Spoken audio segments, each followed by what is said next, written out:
Good afternoon. My name is Marco, and my group and I decided to go with duties and responsibilities as our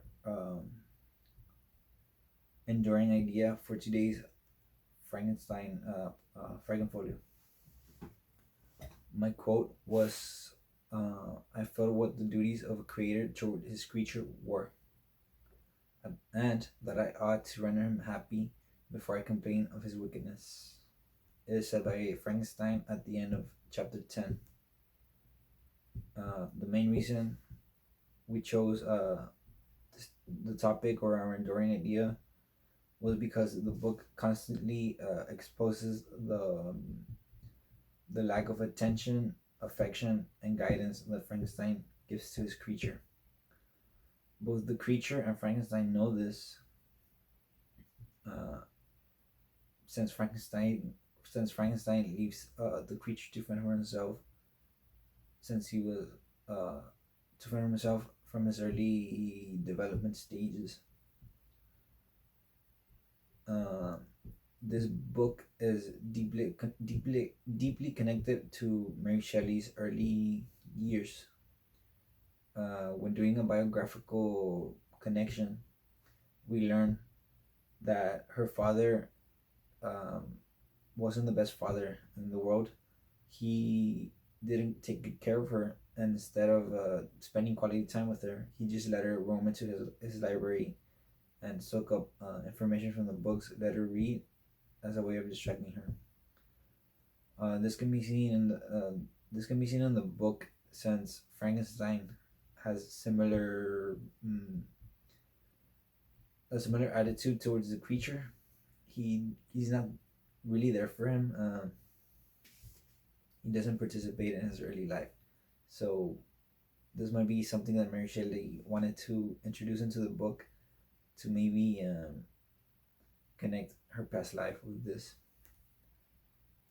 Uh, and going back to the quote, I chose this quote because it shows Frankenstein has a change of heart. Um, he has realized that he can't judge the creature uh, before he listens to it. He really has to put effort now into understanding what's going on in the creature's mind. I believe this quote holds great potential, and it can be taken as a way of a promise. Uh, it shows that he's more willing to. Uh, he has an open mind, basically. He might want to mm, amend all the loose ends and start over. Is what we can take away from this. It's a possibility by what the quote. If we go by the quote, it's a possibility that he might want to amend. Mm-hmm. Uh, Me and Dora were for a group. Me and Dora were in charge of creating the creative writing component.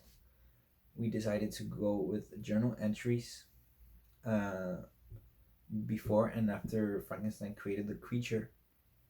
We did this because we thought that journal entries uh, would show his thoughts, feelings, and emotions throughout this whole process of creating artificial life. So, with my journal entries, they follow Frankenstein's journey as he created his creature, and they expose his thoughts and what went behind creating the creature.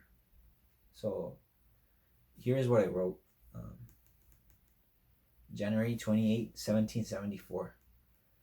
The morgue was filled with the smell of rotting corpse, but I knew that obtaining the limbs was of the utmost importance for creating my peak creation. With this discovery, my career would be launched into greatness, and within no time, I would become a renowned scientist. The renowned scientist I have always dreamt of becoming, with a colony of artificial beings owning their life to me, the greatest creator of all time. March 17, 1774. I have made little progress completing my first creation. The task at hand has been more complicated than I initially thought.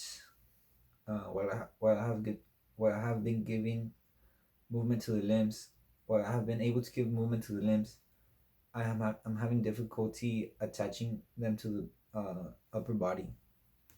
But I know that I am capable of artificially uh, bringing the first supernatural being into life. May 29, 1774. Today I was finally able to attach an arm to the central core flesh using high strength sewing thread. This day has been one of the most joyous days in my life in a while. I know I have been I know this has been little progress, but at least I have made progress. But at least it's something. Uh, if I continue down this path, in no time, the world will know what the Swiss are capable of. July 15, 1774. I have been able to make good progress in the past few days. Yesterday, I was able to finally attach the creature's head to the rugged lower body. I have started to miss my family, my brother, my dearest Elizabeth, and my good father. But I know, uh, but I have been feeling a surge of confidence, and I am proud of my work. Uh, However, something about the creature has began to unsettle me to a certain degree. September 27, 1774. I haven't realized that the looks of the creature may not be the best, but once my fellow man know what my hands have been capable of, I know that they will overlook this small fact. October 5, 1774. I have heard of a great storm whose path will directly collide with Ingolstadt. This is a great opportunity to finally bring my creature to life, knowing that in a matter of a few days, my work will be done. It's of great news to me. I can't wait to I can't wait to some much needed vacations and visit my dearest Elizabeth, my father, and my brother.